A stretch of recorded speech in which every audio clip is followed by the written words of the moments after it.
Welcome to Talk Theory. It's your host, Kiara Barnes, where I talk all things life, what makes us human, and what makes us superhuman. Sit back, relax, and join me for a chat.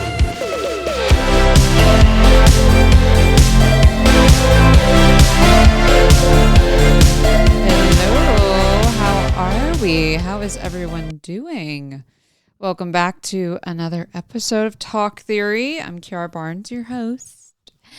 How's everyone doing? We are quickly approaching Christmas territory. I myself am still doing Christmas shopping. To be honest, I don't even think I've properly started. I've just thrown things into carts. Oh my gosh, it's been really busy. I got back from visiting family and now I'm jumping back into some work and yeah, before we actually hit this little Christmas break that we'll have. So, things are kind of speeding up. Let me tell you guys something though. Kids are wild. All right. As some of you know, I was out visiting family, like I said earlier, but I went to specifically go see my niece and nephew. They're so cute. But shout out to all the parents out there. Especially when you start getting into the territory of more than one. I don't even know how you guys do it. I am so tired. But it was worth it. You know what I mean? Every little bit of it. But I'm just oh my gosh, okay, I'm really going to need a team of people. And major shout out to single parents out there too. Gosh, what a time. Again, loved every moment, with my niece and nephew, but woo! I was drinking coffee and having chai lattes very frequent, which only makes you more tired. And for me, that's not my frequent because I am very caffeine sensitive. So you can imagine the vibes. But anyhow, I would do it all again in a heartbeat because they are addictive. I always compare them to the Sour Patch Kids commercials, if you remember back in the late 90s, early 2000s, where it'd be a Sour Patch Kid and they would cut someone's hair and then the next thing you know, they're giving the person a hug and they're first they're sour, then they're sweet. That's kind of the vibe. Yeah, they're cute, addictive, and hilarious and crazy, but I love them. So it was a good time. Overall, it was a really, really good time. Now, like I said before, because I was doing a lot of visiting with family because SAG-AFTRA voted yes on the contract, so that's a little update. So we're gonna start getting back to work on a few things and projects. And it's just getting back into the swing of things. It's been pretty busy. And so really grateful just to be able to visit family when I can, because when I'm working, I am working and gone for months at a time. And you miss a lot of, milestones and birthdays and sometimes holidays. So I'm taking advantage of this little sliver of a slow down pace before we get into a more rush pace. So anyway, let's get into today's topic. We are going to chat. Okay, we're going to chat on the idea of fairytale love. The kind of love stories you see in the movies and in the books. And what do I mean when I say fairytale love? I'm talking about, Notebook vibes, Dear John vibes, Summer I Turned Pretty, To All the Boys. You get me? The kind where the cute guy is actually a nice guy, misunderstandings find some kind of resolve, the romance is flowing, the passion is there, the love interest fights for the relationship, the love interest expresses their feelings. It's just chef's kiss.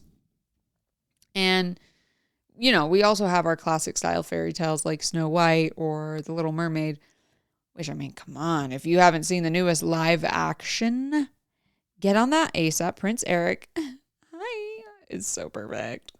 Perfect example of Prince Charming vibes and having that fairy tale kind of love. Now, if we're comparing these things to reality, obviously, okay, there's a lot different. There's a lot less singing, you know? It's a lot more topsy-turvy at times. Nobody's perfect. We know that.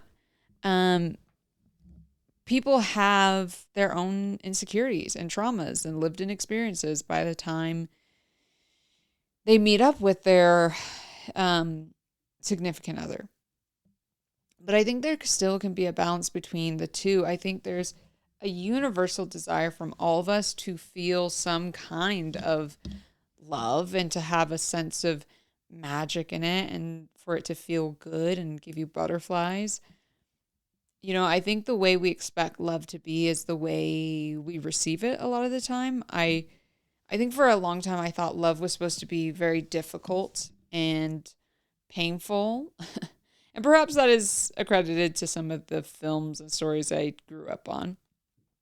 But I don't know why Edward and Bella is popping up in my head, but we'll move on. But it was definitely, you know, that kind of outlook that I had was unhealthy. And the relationships I found myself in, what I was more likely to put up with, it just wasn't all that great because I thought that's what love was, when in reality, it really wasn't, you know? And I'll also say your environment can have an impact on this as well, depending on if you grew up in a house with a single parent or perhaps with divorced parents, or maybe your parents just weren't very affectionate with one another, or maybe you did grow up in a house that way. I had an ex whose parents were very affectionate with one another, and they didn't mind giving one another a peck in front of us, chasing one around, holding hands, saying I love you. They hugged often. And I remember my first time seeing it, I was kind of like, oh, okay. You know, it was a little bizarre and odd to me because I just didn't grow up with that kind of display of affection. And it's nothing against my parents because their parents also weren't like that around them. So it's not like, you know, they did anything wrong. It's just, I think your environment influences how you probably behave. But because of that, I didn't really like too much PDA, like within my own personal relationships. Or I might feel a little embarrassed to ask my partner to like even hold my hand. And now I'm the complete opposite. I love a hug, a kiss, a handhold. It doesn't really matter where I'm at. If you're my significant other, I just really can't get enough of you. I really can't. I love it. I love. And I came to realize my love languages are acts of service and physical touch. For sure. There's something so soothing to connect in those two ways for me. But, you know, this is just an example of how my environment influenced how I view love. Even when I was younger, I was always a bit boy crazy. And I remember there was this particular boy. I was in third grade and I was in love. I was in love with. And his birthday, he was having his birthday party. So I think I wrote him like probably a love letter kind of vibe. Something that I stated that I loved him. Third grade. Anyhow, my parents had found it and told me like I could not give it to him. And we had this brief talk of how I didn't know what love was, and love is between, you know, what real love is between like me, my mom and dad, like what they give as love. And I get what they were doing. And honestly, they probably don't even remember this. And I get it. Like, one, I probably would have been super embarrassed if I gave this love letter to my crush at his birthday party. And like, if he would have reacted in a way that wasn't really reciprocating what I was feeling in front of everyone, like I would have been so hurt. And then also because I was just a kid, I think there's like an element of protection here that I'm kept safe, and I get where it's coming from. But in the moment, I was really in shock and even really embarrassed for writing this little love note. You know, I'm a kid. I don't know. I just know that I feel, and I'm like, I love him, And no lie, like for years after that specifically that specific moment into my adult years, I had the hardest time saying I love you to whoever my partners were. And I had a hard sense of knowing when to commit to someone because I had this memory ingrained in my head and would think of it often and unsure if am I in love, or, you know, does this relationship really have enough merit to justify a label and to say something like that? Because when you say I love you, it has to be very like intentional, and just constantly questioning if I really knew what love was. And it isn't until like as of my most recent years of adulthood that I've decided what love is to me, and what it means, and deciding when I get to say it, and if it is just because I feel it, it's okay to say.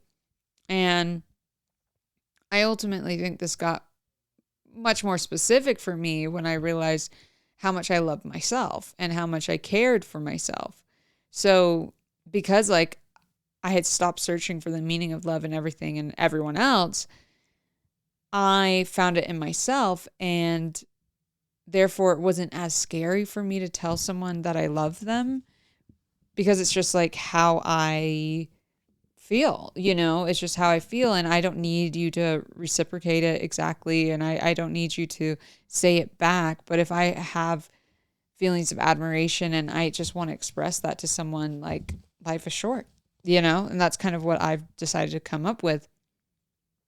And it took some time, but I was able to get to a place where now I know what it means to be loved and just exactly the kind of love that I deserve. And so, yes, now I have a set of expectations and I choose not to waver from them, but they're only that way because I've done the work on myself. And so, yeah, I've kind of like made my own boundaries. I will say, I think there's something sweet in having a sense of admiration in a fairy tale and a love story. There's something very innocent and sweet about it. I think also, like, for example, I just watched Nottington Hill for the first time with Julia Roberts and Hugh Grant. So cute, so adorable, so sweet. Like, love, love, love, love. A cute little thing. Of course, like I said before, there's no perfect person.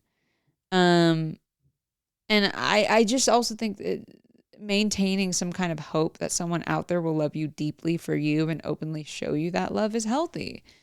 We all make mistakes and we all mess up, but for me, that's fine. I just like to see the effort being made. And that in itself means the world to me, to know someone is thinking of you and has taken the time to do something nice for you is such a good feeling. And I think that's one of the bigger things, is seeing someone express their love and effort through any way that is most effective to the other person. And all that really takes is paying attention to one another, listening, and also communicating.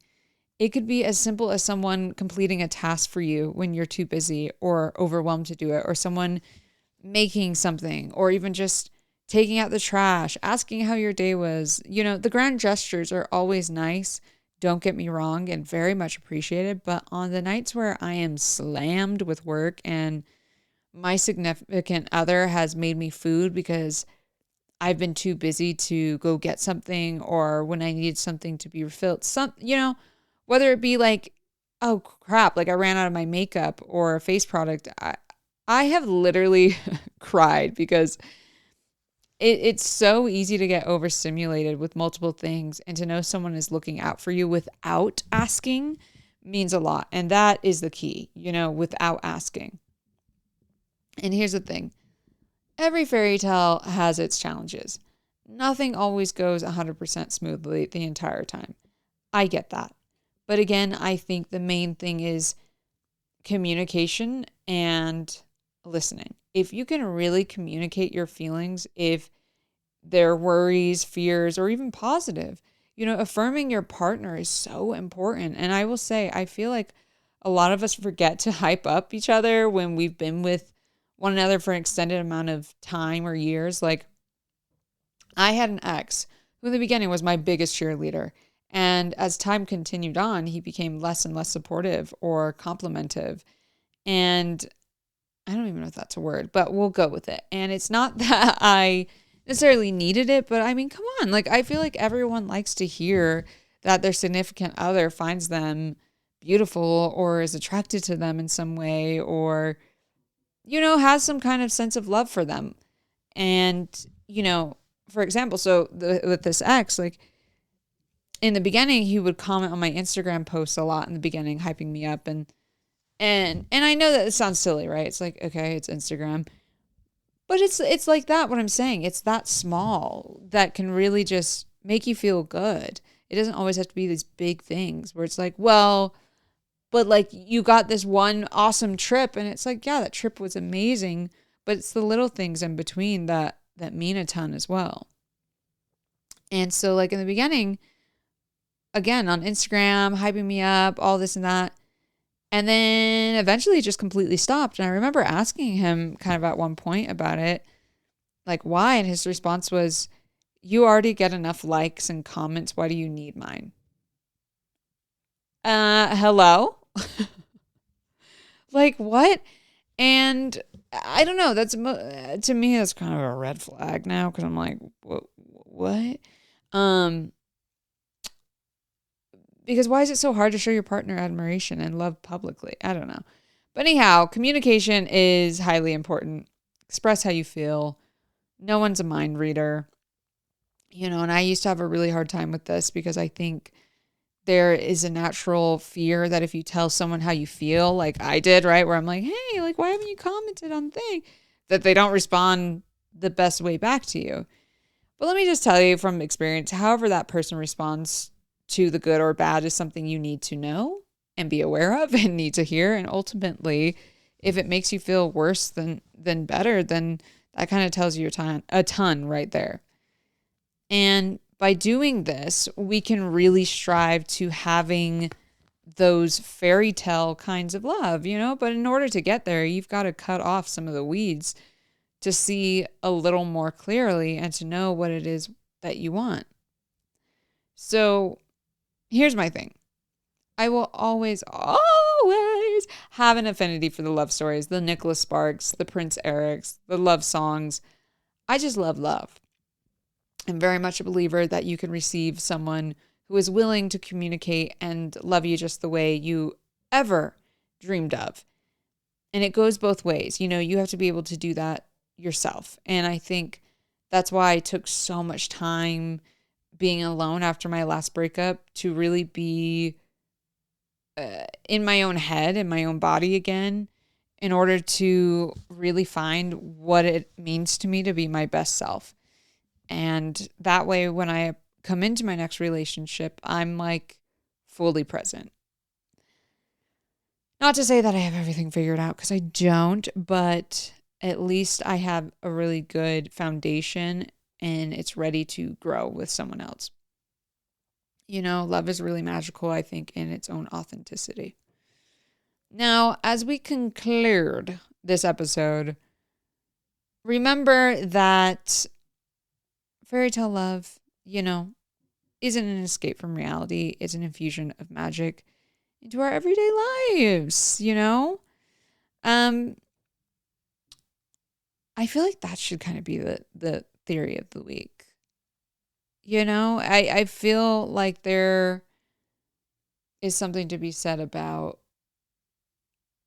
developing through love and growing through love and still being able to have, like I said earlier, hopes and expectations, and to have fun. Like, it doesn't have to be so serious in one set way. So yeah, we'll go with that for our theory. I had something else, but I like that. I like that.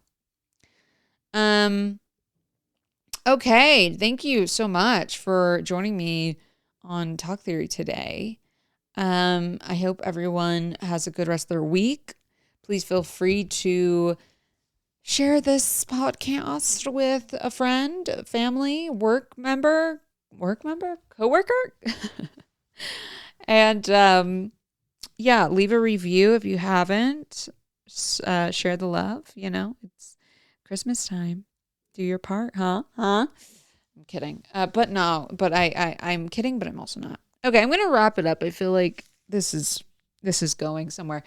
Okay, I shall see you next week. Okay, love you. Bye.